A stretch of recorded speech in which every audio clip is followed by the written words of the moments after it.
Добре дојдовте на нашата e-училница наменета за учениците од 6-то оделение по предметот информатика.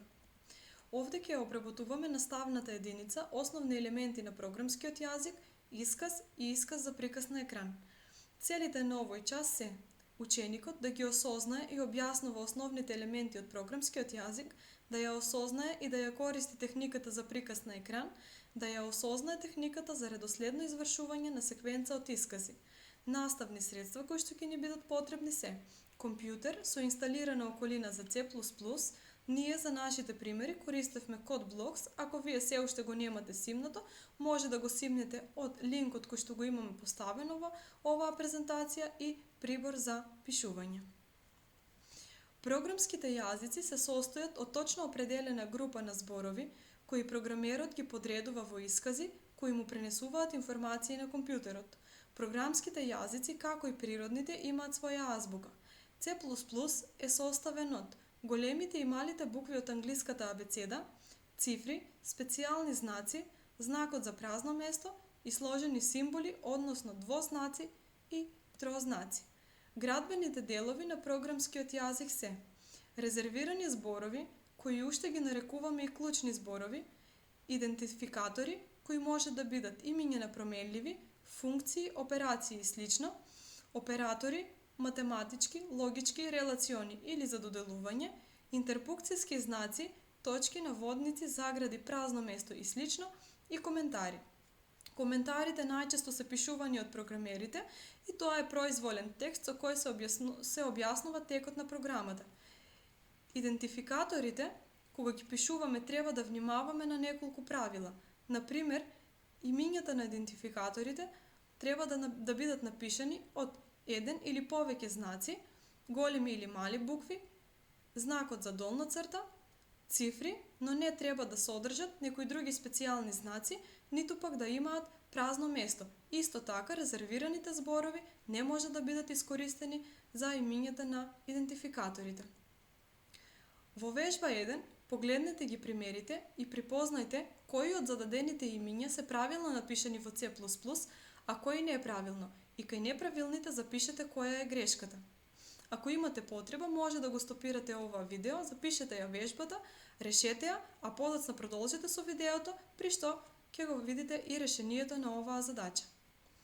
Број, плоштина, долна црта 1, ученик и име и презиме. Ако го погледнеме решението, можеме да видиме дека неправилно се напишани променливите ученик и име и презиме. Променливата ученик содржи букви од кирилицата, а променливата име и презиме содржи празно место. Во оваа табела можеме да ги видиме основните елементи на програмскиот јазик C++. Кога веќе се запознавме со основните елементи на програмскиот јазик, да го разгледаме поимот исказ, да видиме што тој ни означува. Исказ или наредба одредува кои дејства е потребно да се извршат за да добиеме резултат. Секој исказ на крај мора да завршува со знакот точка запирка. Користејќи го CodeBlocks и практично може да запишеме линии со код и на крај да го видиме резултатот од нашата програма. Ако направиме анализа на исказот кој што претходно го имавме запишано во нашата програма, Cout, ова е мојата прва C++ програма, можеме да забележиме дека Cout е функција која насочува податоци кон излез, двојниот знак за помало е операторот на испишување, кој пораката ова е мојата прва C++ програма ја праќа кон излез, се што е ставено во наводници е порака која се прикажува на екран и знакот точка запирка означува крај на исказ. Во вежба 2, што ќе се прикаже на екранот како излез со примена на следните искази за приказ.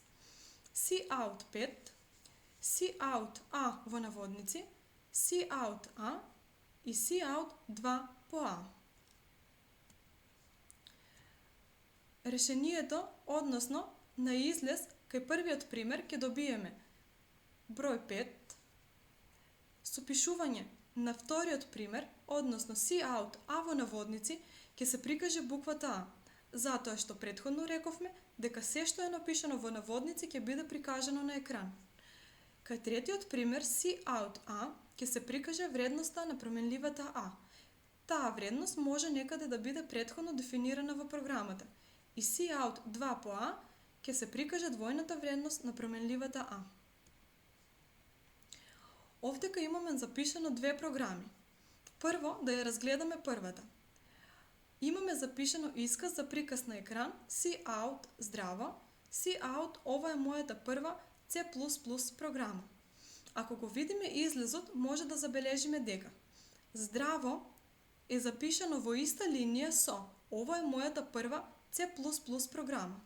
Додека, ако ја погледнеме втората програма, во која што имаме запишано Cout здраво, L, Cout ова е мојата прва C++ програма и го погледнеме излезот, можеме да забележиме дека ова е мојата прва C++ програма сега е запишана во нова линија.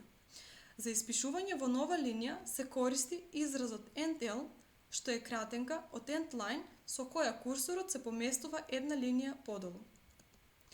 Во третиот пример имаме повеќе искази за печатање на екран, наредени еден по друг. Сите тие ќе се извршат точно по овој редослед по кој се напишани. Вака напишаните искази се нарекуваат секвенција од искази. Пишувањето на искази во програмскиот код, кои се извршуваат сите и редоследно, се вика техника на редоследно извршување. На крај, ќе ви оставам една домашна работа, со која треба да напишете програма, во која ќе се отпечати вашето име на следниот начин. Ви предлагам најпрво кодот да го запишете на лист, а подоцна истиот да го напишете во CodeBlocks и практично да го видите излезот од вашата прва C++ програма. Ви посакувам пријатна работа и ви благодарам на вниманието.